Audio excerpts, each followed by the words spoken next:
Ma famille m'a traité de laidron lors de la fête pour l'obtention de mon bac. Et m'a enterré comme si je n'avais jamais existé.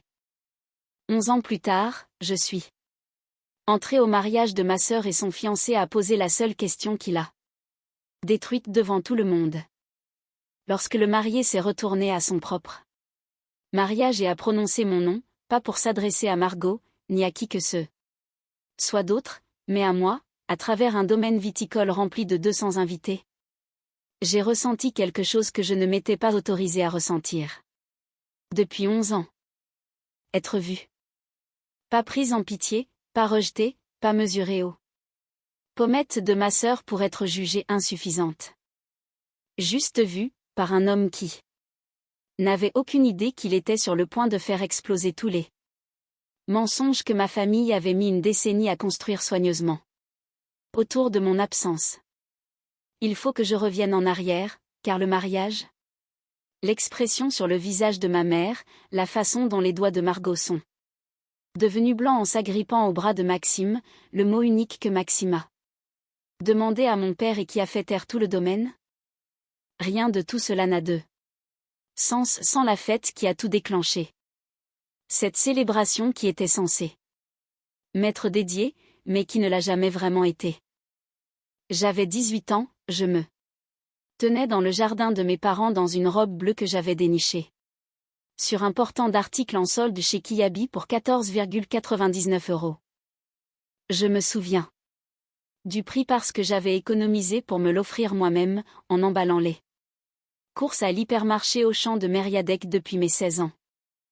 Je me souviens de chaque détail de cet après-midi-là avec la même limpidité cristalline et étrange que l'on a après un accident de voiture, ce moment où votre cerveau refuse de vous laisser oublier, même les parties que vous donneriez n'importe quoi pour effacer.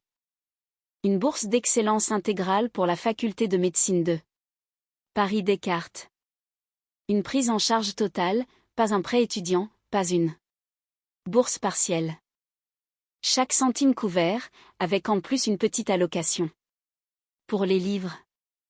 La lettre était arrivée 3 jours plus tôt, et je l'avais probablement lue 40 fois, touchant le sceau en relief de l'université comme s'il s'agissait de quelque chose de sacré.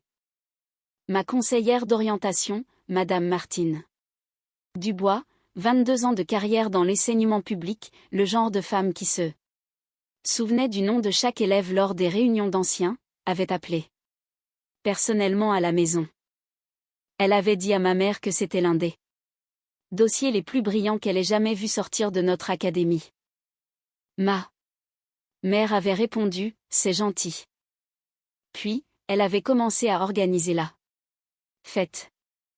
Je m'étais dit que cette fête était bon signe. Je m'étais convaincue que, peut-être, j'allais enfin avoir droit à la version de mes parents que les autres enfants semblaient avoir. Ceux qui sont fiers, ceux qui encadrent les diplômes, qui pleurent aux remises de prix et qui vous embarrassent en parlant de votre moyenne générale à des inconnus au supermarché. Je le voulais tellement. Je m'étais persuadée que c'était déjà le cas. Debout dans cette robe en solde, avec la lettre de la bourse pliée dans la poche de mon gilet, je regardais ma mère disposer des brochettes de fruits sur une table décorée de ballons sur lesquels était écrit « Félicitations ». Elle n'avait pas demandé quelle était ma couleur préférée en achetant les ballons. Ils étaient roses. La couleur préférée de Margot était le rose. Je me suis dit que ce n'était rien. Le jardin s'est rempli vers 16 heures. Des cousins à qui je parlais à peine. Des tantes qui sentaient le Chanel et la cigarette. Des voisins qui m'avaient vu grandir. Discrète, studieuse et légèrement invisible. Les collègues de mon père. Le club de lecture de ma mère.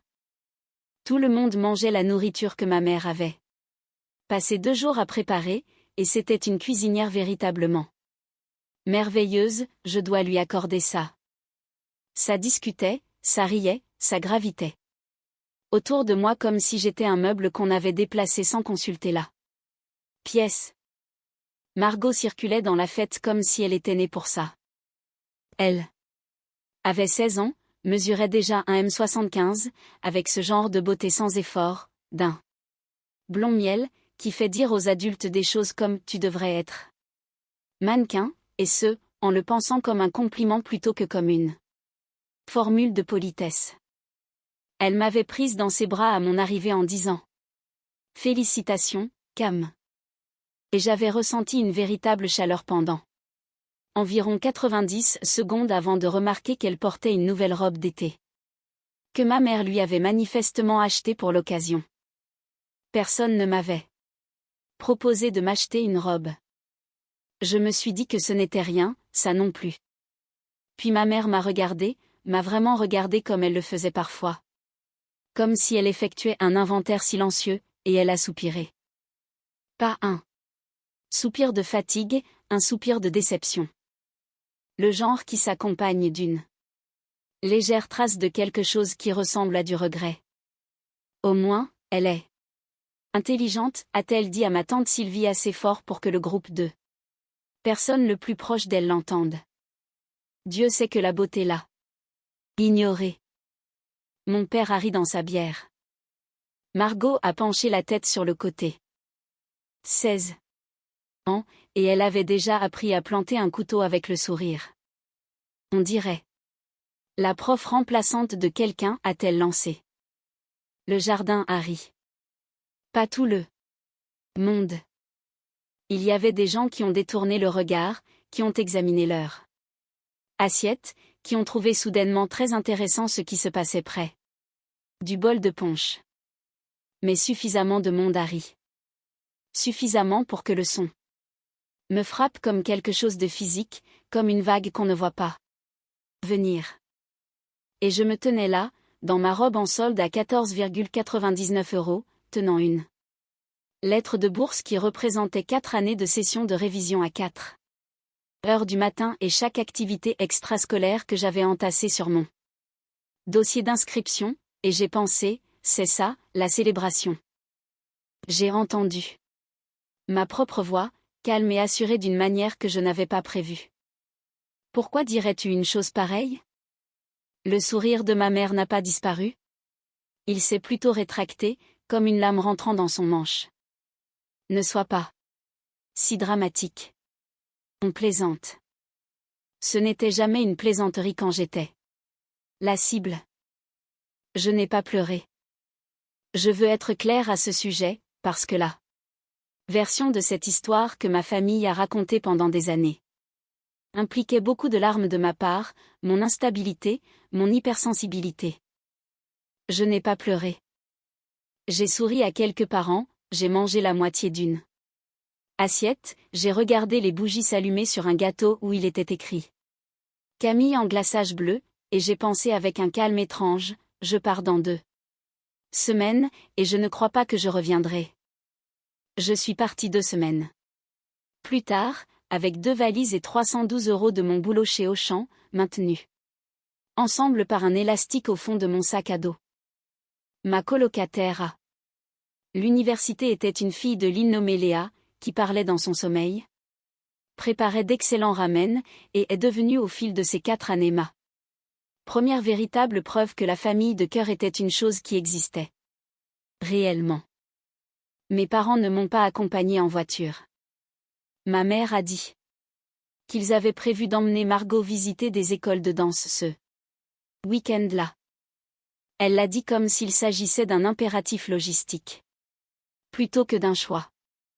J'ai pris le train. Aux vacances de la Toussaint cette année-là, ma chambre d'enfance avait été convertie en espace de beauté pour Margot. Un dressing coiffeuse complet avec anneaux lumineux et un nouveau miroir, que mes parents avaient apparemment été achetés en conduisant 1h30 jusqu'à Toulouse.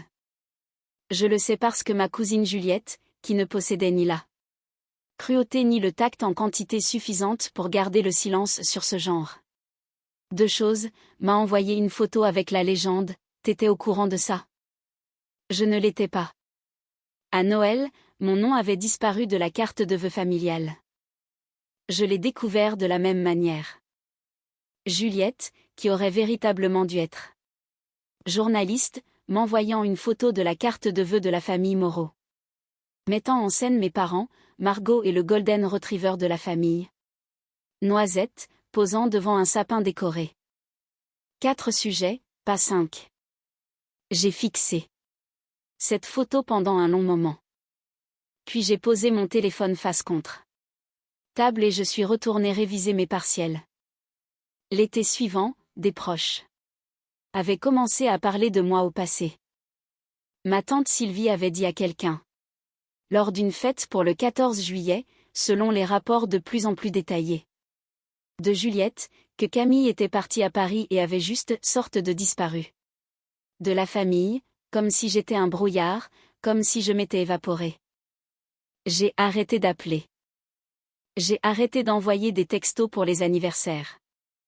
J'ai arrêté d'envoyer des cartes que j'avais mis un temps fou à choisir pour ne rien recevoir en retour, si ce n'est occasionnellement une réponse d'une ligne de mon père qui ressemblait à une lettre type.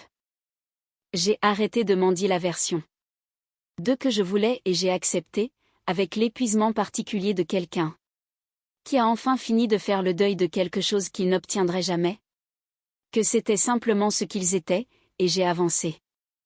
11 ans, c'est long. Assez long pour réussir ma passe et mes années de premier cycle. Assez long pour terminer mes études de médecine à Paris où mon tuteur, le Pr.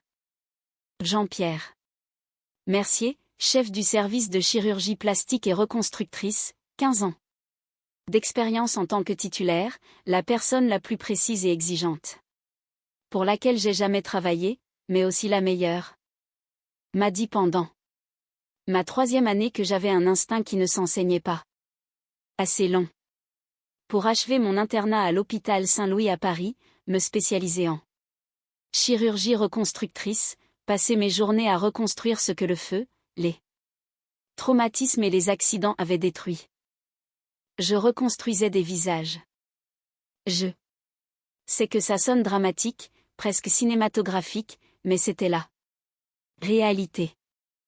Des grands brûlés, des blessures par explosion, des survivants d'accidents à qui l'on avait dit qu'ils ne retrouveraient jamais leur apparence. Je réalisais les opérations, je gérais les complications, je m'asseyais avec les patients dans les salles de réveil à 23 heures quand la peur frappait le plus fort. J'ai regardé des gens se voir dans un miroir pour la première fois après des mois passés à en avoir peur, et j'ai vu quelque chose renaître dans leurs yeux. J'étais douée pour ça. J'étais, selon la plupart des critères professionnels, très douée. J'avais 30 ans, je vivais dans un 2 pièces du 11e arrondissement avec une excellente collection de revues médicales et un petit groupe de collègues et d'amis farouchement fidèles, quand l'enveloppe ivoire est arrivée. Margot Moreau et Maxime Lefebvre vous prient d'assister à leur mariage. Aucun mot, aucune excuse jointe.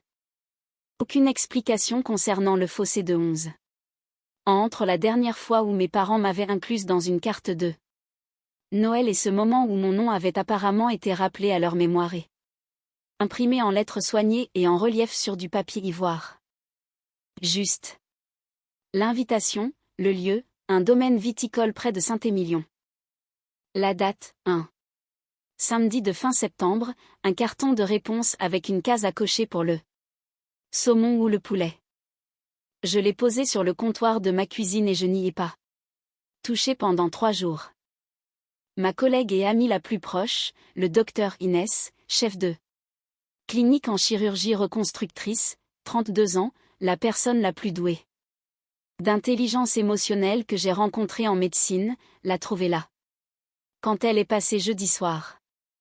Elle l'a pris, l'a lu, et m'a regardé avec cette expression spécifique qu'elle réservait aux situations qu'elle considérait comme cliniquement intéressantes. Tu y vas, a-t-elle dit. Je n'ai pas encore décidé. Tu y vas, a-t-elle répété, avant de nous servir à toutes les deux un verre de vin. Nous en avons parlé pendant 4 heures. J'ai expliqué la robe en solde, la fête dans le jardin, les messages de Juliette et la carte de Noël. Avec 4 sujets. J'ai expliqué 11 années de silence que je n'avais pas. Contrairement à la version des faits que ma famille avait fait circuler. Initiée.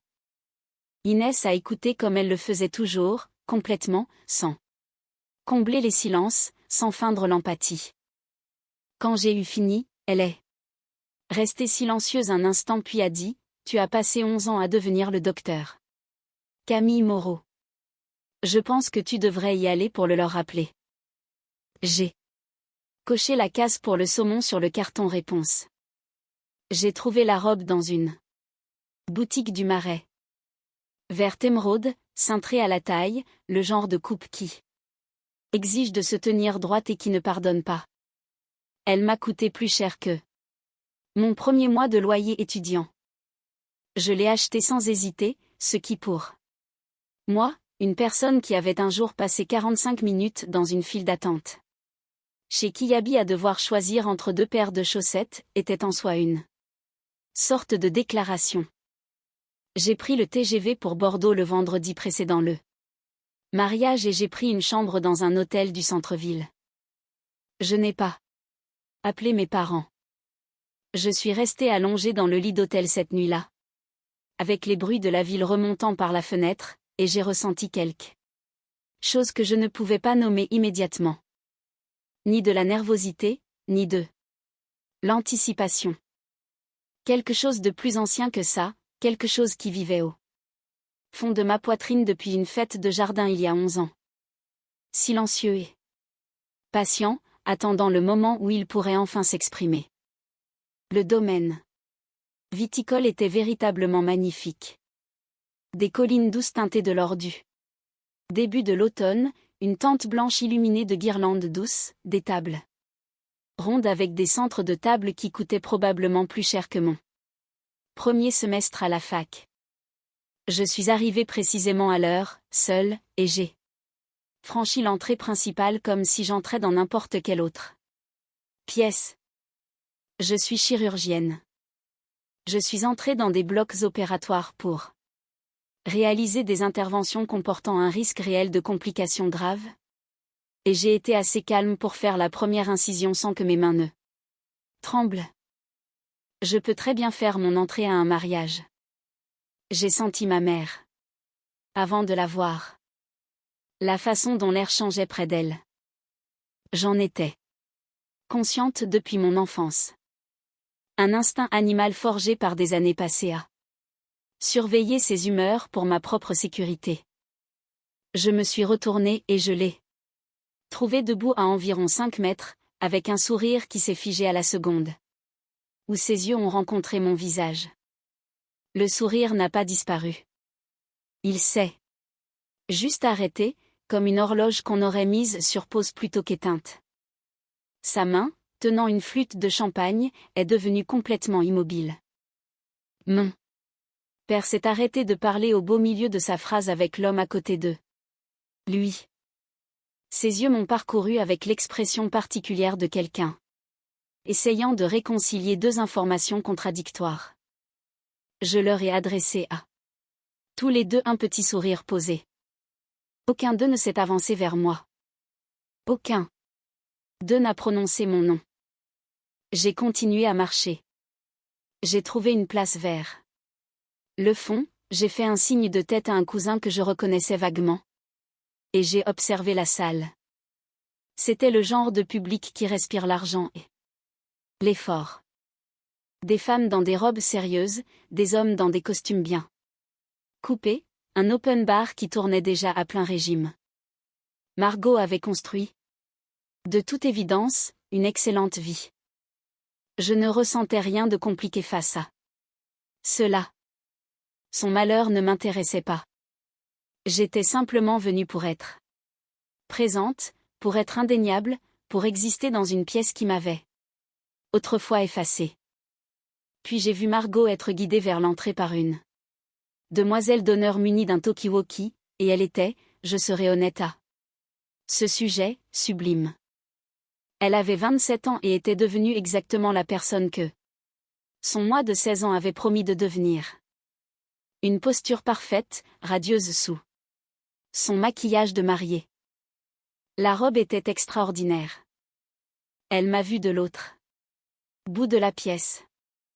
La couleur a quitté son visage si complètement et si soudainement que la demoiselle d'honneur a attrapé son bras. J'ai soutenu son regard pendant exactement 3 secondes, puis j'ai regardé ailleurs. La cérémonie a été brève et de bon goût. J'ai observé depuis la dernière rangée. Calme, les mains croisées sur les genoux. Pendant les vœux, j'ai détaillé Maxime Lefebvre, la trentaine entamée, les cheveux bruns, avec l'allure de quelqu'un qui construit des choses, pas métaphoriquement, mais concrètement. Il y avait dans la carrure de ses épaules, dans la qualité de son immobilité, quelque chose qui témoignait d'une compétence physique. Il a prononcé ses vœux en regardant directement Margot avec une expression de sentiment véritable. Quoi qu'il fût sur le point de se passer ensuite, il l'aimait, ou du moins la version d'elle qu'il croyait épouser. La réception battait déjà son plein de manières. Confortable, l'heure du cocktail touchait à sa fin, les invités se dirigeaient vers la tente du dîner. J'étais debout près du bord de la terrasse avec un verre d'eau gazeuse, regardant les vignes et la lumière déclinante, quand j'ai entendu des pas derrière moi. Je me suis retournée. Maxime Lefebvre marchait vers moi, avec le mouvement direct et déterminé de quelqu'un ayant une destination précise, et il me regardait avec une expression que je reconnaissais des couloirs d'hôpitaux. Ce regard particulier de quelqu'un qui essaie de situer un visage dans le mauvais contexte. Il s'est arrêté à 2 mètres, a fixé son regard sur moi. Camille, a-t-il dit, puis lentement, comme un homme regardant quelque chose se réorganiser en temps réel sous ses yeux. Pourquoi ne m'avez-vous pas dit que Margot était votre sœur? La terrasse n'était pas vide. Il y avait une douzaine d'invités assez proches pour entendre, et l'acoustique des espaces ouverts en extérieur ne pardonne pas pour les conversations privées. Margot est apparue de quelque part sur sa gauche. Elle avait observé, j'ai réalisé, elle l'avait vu traverser la terrasse vers moi et avait attrapé son bras, ses doigts s'y enfonçant. Tu la connais? Maxime ne l'a pas regardé tout de suite. Il me regardait toujours et sa voix, quand il a répondu, était basse et prudente. La voix d'un homme qui commence à comprendre que plusieurs choses ne sont pas ce qu'il croyait qu'elles étaient. Le docteur Moreau a sauvé le visage de mon frère après l'accident. La tente du dîner était assez proche pour que les invités à proximité l'entendent. Les conversations les plus proches de nous ne se sont pas tant arrêtées qu'elles ont ralenti. Puis, le silence est tombé, comme l'eau s'apaise avant que quelque chose ne remonte à la surface. Je me suis souvenu de lui à ce moment-là. Pas de cette situation, pas de Margot, pas d'un quelconque contexte familial parce que ma famille n'avait pas mentionné mon nom et ne m'avait apparemment pas mentionné le sien non plus. Je me suis souvenu de lui dans un couloir de l'hôpital Saint-Louis un mardi soir de février, 2 ans plus tôt. Son frère Lucas avait été amené après un accident du travail dans une usine près de Rouen. Une rupture de conduite de gaz, une explosion, un homme pris dans le périmètre. Les blessures étaient graves, le genre qui fait taire les secouristes, qui pousse les infirmières des urgences à figer leur visage dans une neutralité professionnelle alors que leurs yeux communiquent autre chose. Lucas Lefebvre avait 26 ans et la moitié de sa mâchoire avait été détruite. Je me souviens de Maxime debout à l'extérieur du bloc avec du sang, le sang de son frère encore sur sa chemise parce qu'il n'avait pas eu le temps de se changer car il avait conduit directement depuis le site de l'accident. Il m'avait arrêté dans le couloir, sans drame, sans hystérie, mais avec l'urgence concentrée d'un homme qui avait épuisé toute sa panique pour arriver à quelque chose de plus froid et de plus déterminé de l'autre côté. Il m'avait demandé calmement si son frère allait pouvoir retrouver son visage. Je ne faisais pas de promesses que je ne pouvais pas tenir. Je lui avais dit que nous ferions tout ce qui pouvait être fait. Nous avions réalisé 6 opérations en 14 mois. J'en avais fait 4. La 5e avait été confiée à un spécialiste que nous avions fait venir du CHU de Lyon pour la reconstruction mandibulaire. La 6e était une intervention de suivi par ma collègue le docteur Leila Haddad, chirurgienne reconstructrice, 11 ans en tant que titulaire, méticuleuse d'une manière qui rendait notre équipe meilleure. À la fin de tout ça, Lucas Lefebvre pouvait sourire à nouveau. Pas le sourire qu'il avait avant. Les cicatrices modifient la topologie. La régénération nerveuse est imparfaite, et quiconque vous dit le contraire vous ment. Mais c'était un vrai sourire, le sien. Maxime avait envoyé une carte après le feu vert chirurgical final. Écrite à la main, 2 paragraphes, le genre de choses que les gens écrivent quand ils le pensent vraiment et ne trouvent pas de façon de le dire. Sans que ça paraisse insuffisant. Je l'avais gardé. Je ne gardais pas beaucoup de choses, mais j'avais gardé ça. Je ne savais pas que son nom de famille était Lefebvre, ou plutôt si, je l'avais su. C'était dans les dossiers médicaux bien sûr, mais ça ne s'était connecté à rien parce que pourquoi ça l'aurait fait?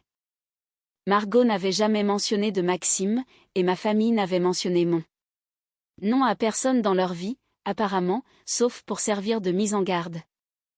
Ma famille parle de vous comme si vous étiez un miracle, a dit Maxime. Il l'a dit simplement, sans théâtre, juste comme un fait. Ma mère a émis un son que je n'avais jamais entendu venant d'elle auparavant, quelque chose entre un déglutissement et un mot qui n'arrivait pas à se former. Margot a ri, ce rire un peu trop aigu de la personne qui gère une situation, et a dit, c'est drôle. Camille n'a jamais mentionné te connaître. Je n'ai pas parlé à Camille. Depuis 11 ans, a déclaré mon père. Il l'a dit sèchement, avec l'insistance particulière d'un homme qui a raconté une version de cette histoire tant de fois. Que la culpabilité s'est calcifiée en quelque chose qui ressemble de l'extérieur à une autorité morale. Comme si mon absence était une condition que j'avais créée et imposée, comme si ces 11 années étaient à moi seul de les porter. Maxime s'est tourné vers lui lentement. Pourquoi? Un seul mot. Aucun jugement. Dedans, ou en tout cas aucun jugement évident. Juste l'incompréhension sincère. Et légèrement perplexe d'un homme qui, depuis 2 ans, entendait le nom du docteur Camille Moreau prononcé dans sa propre famille avec quelque chose s'approchant de la révérence, et qui se tenait maintenant devant elle à son propre mariage. Et qui découvrait qu'elle avait une famille dont on lui avait raconté des choses. Ma mère est intervenue avec la douceur calculée d'une femme qui avait passé des décennies à gérer les apparences sociales. Les familles s'éloignent. Maxime, c'est compliqué. Je l'ai regardé. Je me sentais très calme. Ce genre de calme qui n'est pas la paix, mais qui en est un proche parent structurel. Le genre de calme qui vient après avoir eu 11 ans pour arrêter d'attendre quoi que ce soit. C'est comme ça qu'on appelle ça, ai-je dit.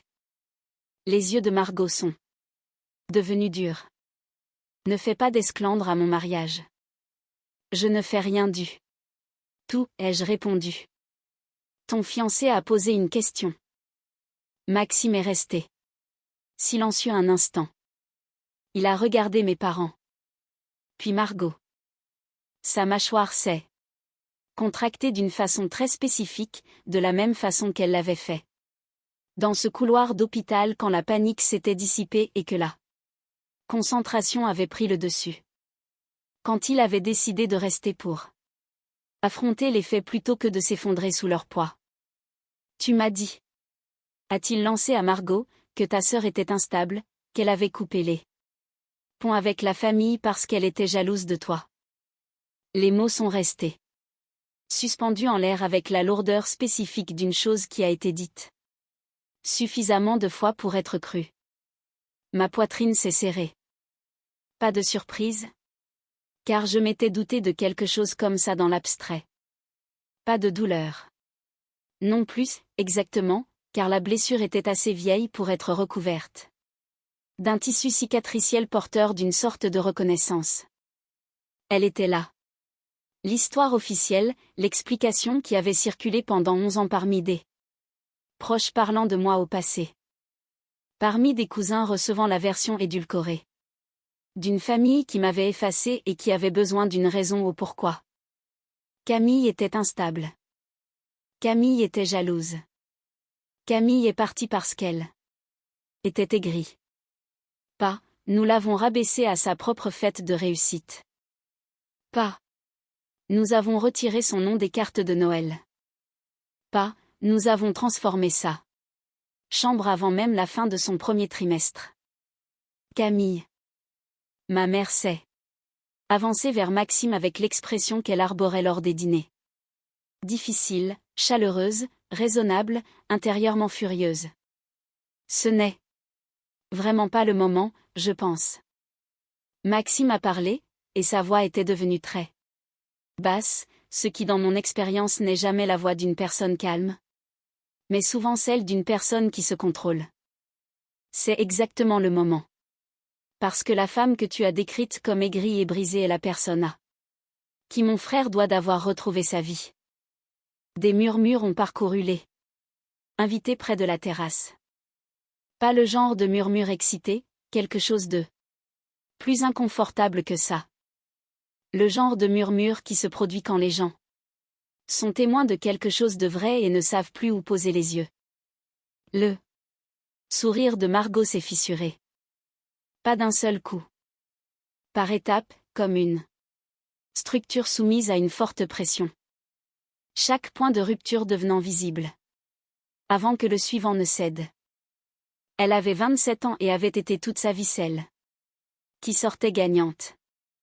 Celle vers qui la pièce s'orientait, celle que mes parents encadraient, louaient et plaçaient au centre, pendant que je me tenais légèrement en dehors du cadre, tenant une lettre de bourse que personne ne m'avait demandé de lire. Une femme assise au premier rang du groupe d'invités le plus proche s'est levée. Je ne l'avais pas remarqué pendant la cérémonie. Cheveux argentés, le dos droit, vêtue avec cette élégance discrète de ceux qui n'ont pas besoin d'annoncer leur présence. Elle s'est levée avec la certitude tranquille d'une personne habituée à être écoutée quand elle parle. Béatrice Lefebvre, la mère de Maxime. Elle a regardé directement Margot. Tu m'as dit. A-t-elle commencé, avec la neutralité particulière de quelqu'un qui livre une information plutôt qu'une accusation, que Camille refusait les événements familiaux parce qu'elle estimait avoir trop bien réussi pour vous tous. Qu'elle avait clairement fait comprendre qu'elle voulait de la distance. Le visage de Margot à cet instant a fait quelque chose pour lequel je n'ai pas les mots. Juste. S'effondrer n'est pas le bon terme. Elle ne s'est pas décomposée. C'était plutôt comme si l'échafaudage devenait soudain visible. La structure. Sous la performance soudainement lisible. Elle a dit, je ne savais pas que Maxime la connaissait. Pas, ce n'est pas vrai. Pas, je suis désolée. Pas. Même la dérobade du « c'est compliqué ». Les familles s'éloignent. Seulement. L'aveu spécifique de quelqu'un qui a été pris en flagrant délit. Je ne savais pas que je me ferais prendre. Maxime a fait un pas en arrière. Pas dramatique. Pas théâtral, juste un pas. Lent et délibéré. Le petit maître d'espace physique. Qui communique un recalibrage, loin de Margot. Vers autre chose, ou vers rien. Pour l'instant, mais loin d'elle. Margot, a-t-il dit, toujours d'une voix basse. J'ai besoin de savoir avec qui je me marie. 200 invités. La lumière du domaine viticole devenant dorée et allongée en cette fin d'après-midi. Un gâteau de mariage quelque part à l'intérieur qui n'avait pas encore été coupé. Et l'expression sur le visage de ma sœur disait absolument toutes les personnes qui regardaient qu'elle n'avait aucune réponse qui pourrait la sauver.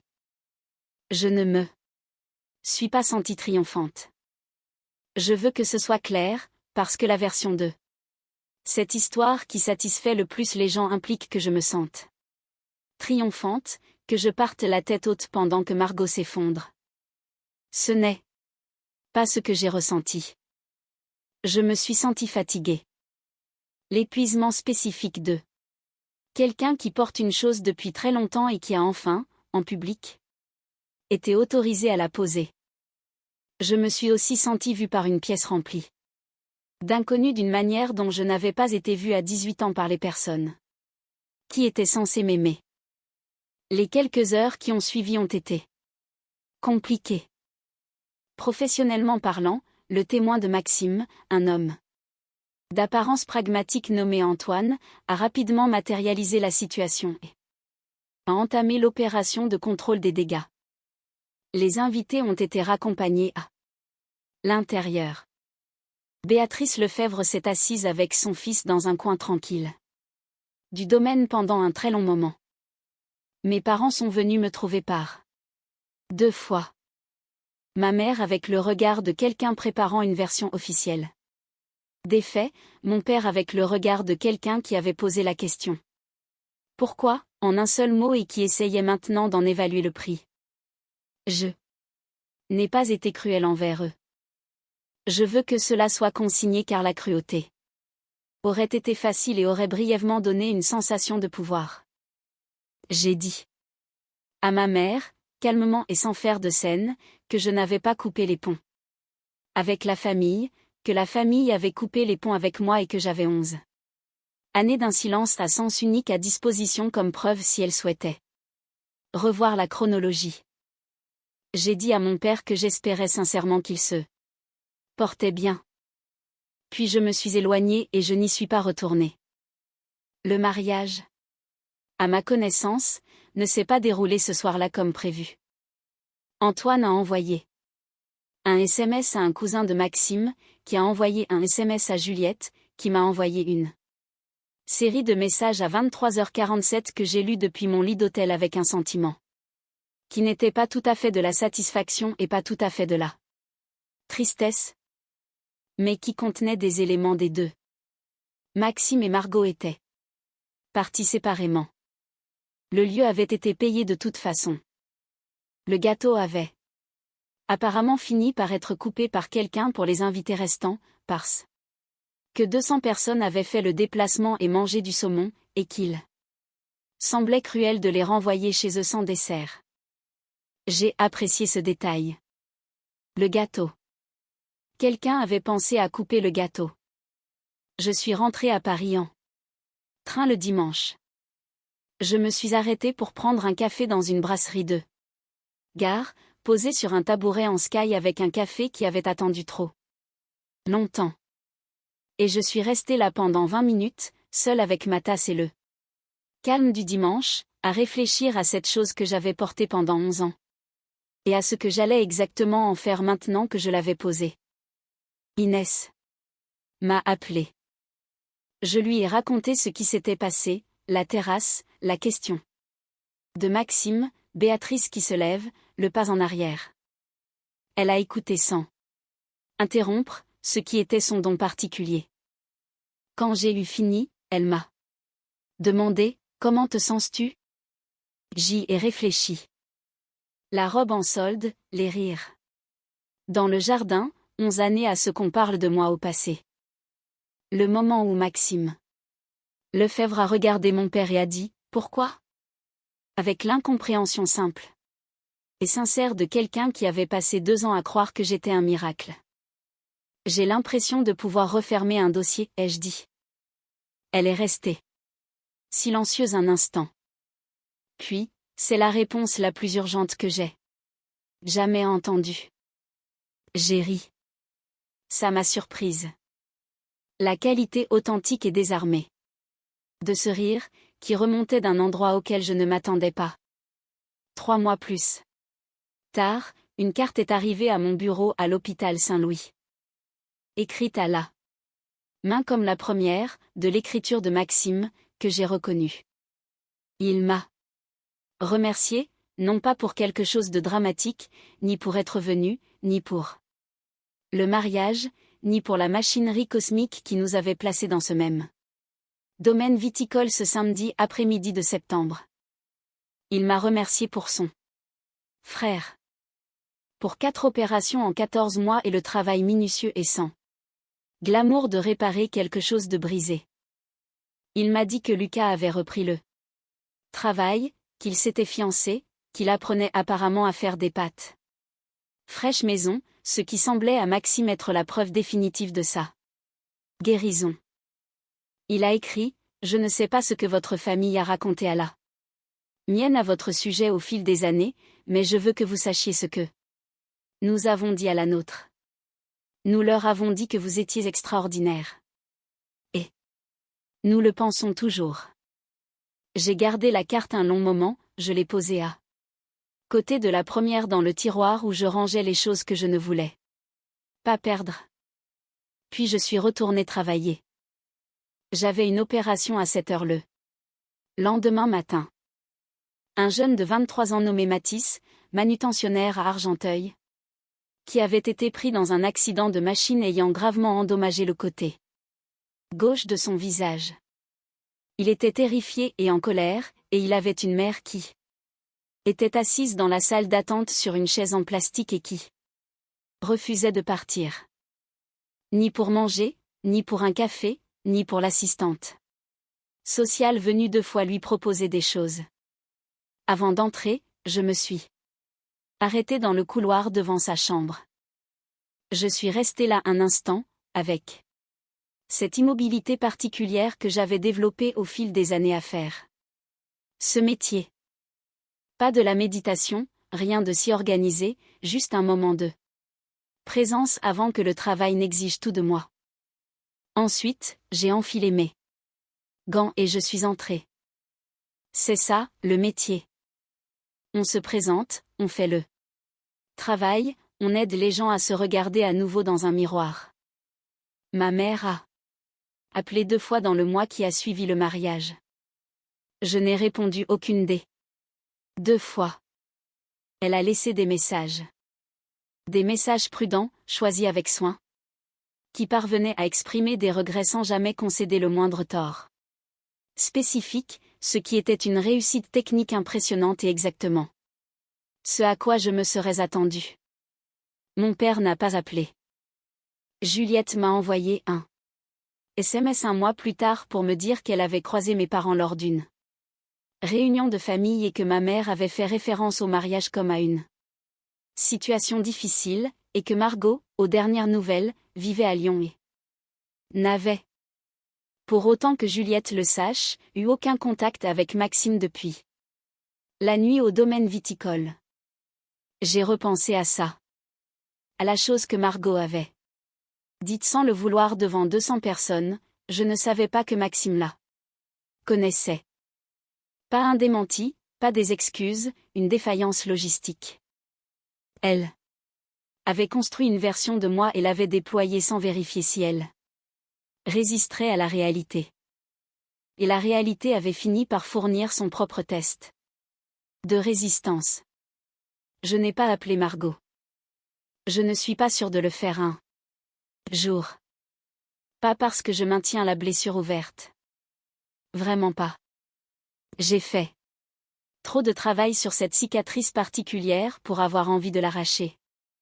Mais parce que le pardon, le vrai, n'est pas dû à quelqu'un simplement parce que le temps a passé et qu'ils se sont fait prendre.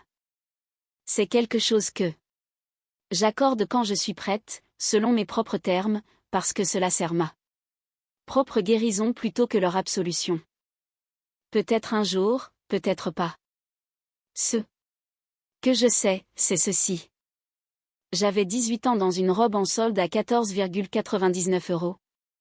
Dans un jardin rempli de gens mangeant de la nourriture censée célébrer ma réussite, et les personnes qui étaient censées être les plus fières de moi ont fait de moi leur cible à la place. Je suis partie, et je suis devenue quelqu'un. Pas en dépit d'eux, pas exactement. La clarté qu'apporte le chagrin est une force réelle.